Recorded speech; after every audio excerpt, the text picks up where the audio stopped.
પણ તમે જો 5 જણા વચ્ચે બોલવામાં ફે થયું તો નહીં ચાલે.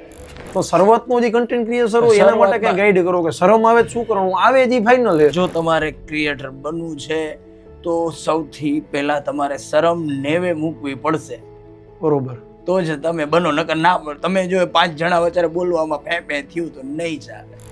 મેં એક રીલ્સ બનાવી હતી, એમાં આવી રીતના તમે કીધું ને રોવાનું, એમ રોવાનો જ પાર્ટ હતો.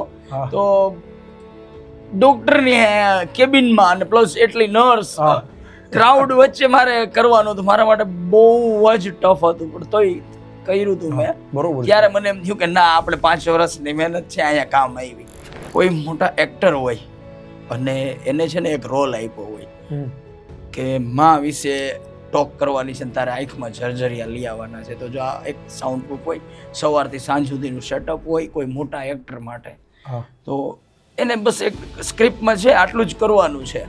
અને lights, camera, rolling and action કે એની પહેલાં એને રિહર્સલ કરી નાખ્યું.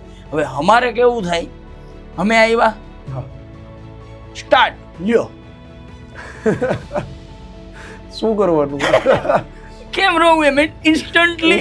અને આજુબાજુ ભાઈબંધ એવા ઉભા રાખ્યા રોવું આવવા ન દે. અરે રોવું ખરી કરે, એને હોય દાંત આવે એટલે ઇન્સ્ટન્ટલી સીધું સ્ટાર્ટ એમ. એટલે હાથી ઘોડાનો ફેર પડે. હા, ઇન્સ્ટન્ટ એક ધાયરું ઓલું કેરેક્ટરમાં ઘૂસવું બહુ અઘરું છે.